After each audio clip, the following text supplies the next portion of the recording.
Hello everyone, இந்த வீடியோவில் ஸ்விட்ச் ஸ்டேட்மெண்ட்னா என்னென்னு பார்க்கலாம். ஸ்விட்ச் ஸ்டேட்மெண்ட்னா என்னென்னா, நம்ம வாங்குகிற இன்புட்டுக்கு மல்டிபிள் கேஸஸில் வேல்யூஸ் ஆர் எக்ஸ்பிரஷன்ஸ் யூஸ் பண்ணி மல்டிபிள் கேஸஸ் ரைட் பண்ணுவோம். இப்போது அந்த இன்புட் வேல்யூக்கு எந்த வேல்யூ ஒரு கண்டிஷன் சாட்டிஸ்ஃபை ஆகுதோ அந்த கேஸ்குள்ளே இருக்க ஸ்டேட்மெண்ட்ஸ் ரன் ஆகும். இதுதான் ஸ்விட்ச் ஸ்டேட்மெண்ட்டோட சின்டெக்ஸ். ஃபஸ்ட்டு ஸ்விட்ச்ங்கிற கீவேர்ட் யூஸ் பண்ணுவோம். நெக்ஸ்ட்டு அந்த வேல்யூ ஆர் எக்ஸ்பிரஷன் அண்டு அந்த கர்லி பிரேசஸ்க்குள்ளே மல்டிபிள் கேஸஸ் ரைட் பண்ணுவோம். இந்த multiple cases last default case use பண்ணுவோம். அதாவது இன்புட் வேல்யூ எதுக்குமே மேட்ச் ஆகாட்டி அந்த டிஃபால்ட் கேஸ்க்குள்ளே இருக்க ஸ்டேட்மெண்ட் ரன் ஆகும். இப்போ ஒரு எக்ஸாம்பிளோட இந்த ஸ்விட்ச் ஸ்டேட்மெண்ட் என்னென்னு டீட்டெயிலாக பார்க்கலாம். டேங்கிற ஒரு வேரியபிள் க்ரியேட் பண்ணிக்கிறேன் ஷார்ட் டர்ம் ப்ராப்பர்ட்டி யூஸ் பண்ணி. அண்ட் 3ங்கிற ஒரு வேல்யூ கொடுத்துக்கிறேன். Okay, short term property. Okay, இப்போ ஸ்விட்சுங்கிற கீவேர்ட் யூஸ் பண்ணி நெக்ஸ்ட்டு அதோட எக்ஸ்பிரஷனில் நான் டேவை பாஸ் பண்ணுறேன். ஓகே, இப்போது இந்த ஸ்விட்ச் ஸ்டேட்மெண்ட்டுக்கு நம்ம கேஸஸ் ரெட் பண்ணலாம். இப்போது அந்த டேயில் இருக்க வேல்யூ 1 இருந்துச்சுன்னா ஐ வாண்ட் டு பிரிண்ட் மண்டேன்னு நம்ம பிரிண்ட் பண்ணலாம். ஓகே, அண்ட் செகண்ட் கேஸ் எழுதலாம். அண்ட் இப்போ கேஸ் 2. இப்போது டேயில் இருக்க வேல்யூ 2 இருந்துச்சுன்னா நான் டியூஸ்டேன்னு பிரிண்ட் பண்ணணும்.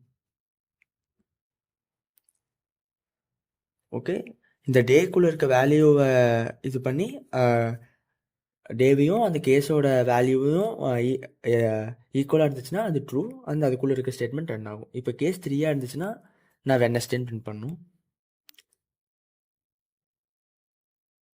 வெட்னஸ்டே. இந்த மாதிரி கேஸ் 7 வரைக்கும் பிரிண்ட் பண்ணிக்கிறேன்.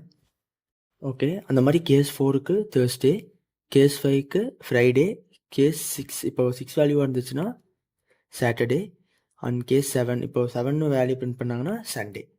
ஓகே, நெக்ஸ்ட்டு 7 டேஸ்க்கு அப்புறம் டிஃபால்ட். இப்போது அவங்க இந்த 1 to 7 இந்த நம்பரையும் தாண்டி வேறு ஏதோ நம்பர் டைப் பண்ணாங்கன்னா டிஃபால்ட்டாக இந்த வேல்யூ பிரிண்ட் ஆகும். ஓகே, எஃப்எம்டி டாட் பிரிண்ட்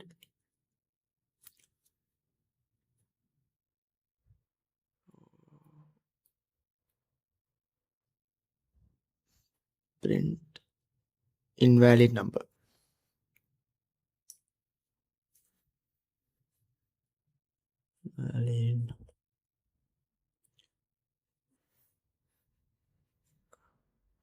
நம்ம வேர் யூஸ் பண்ண தேவையில்லை ஷார்ட் டர்ம் ப்ராப்பர்ட்டி யூஸ் பண்ணும்போது.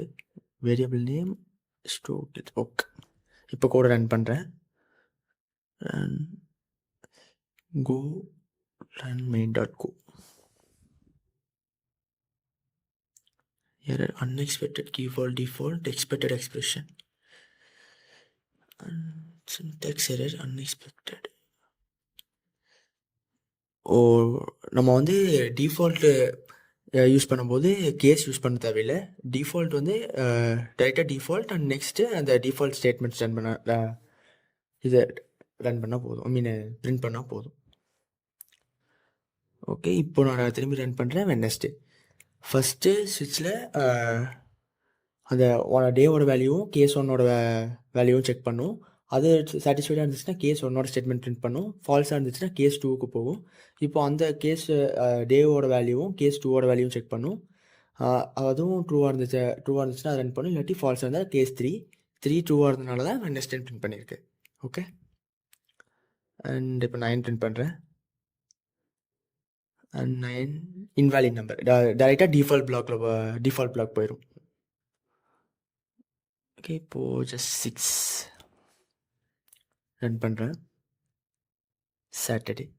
அதுதான் கேஸ் 1 சாட்டிஸ்ஃபை கண்டிஷன் ட்ரூவாக இருந்துச்சுன்னா ஃபஸ்ட்டு கேஸ்குள்ளே இருக்க ஸ்டேட்மெண்ட் ரன் ஆகும். ஃபால்ஸாக இருந்தால் கேஸ் 2 போகும். அந்த மாதிரி 5 கேஸும் ஃபால்ஸ் ஆனதுக்கப்புறம் 6th கேஸில் ட்ரூ ஆனோடனே சாட்டர்டேன்னு வேல்யூ பிரிண்ட் ஆகிருக்கு.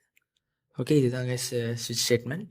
நெக்ஸ்ட்டு வீடியோவில் லூப்பிங் ஸ்டேட்மெண்ட்ஸ் லூப்பிங் கண்டிஷன்ஸ் என்னென்னு பார்க்கலாம். அதில் 3 டைப்ஸ் இருக்குது: while loop, two while and for loop. And இது 3 டீட்டெயிலாக என்னென்னு ஃபர்தர் வீடியோஸில் பார்க்கலாம். தேங்க்யூ.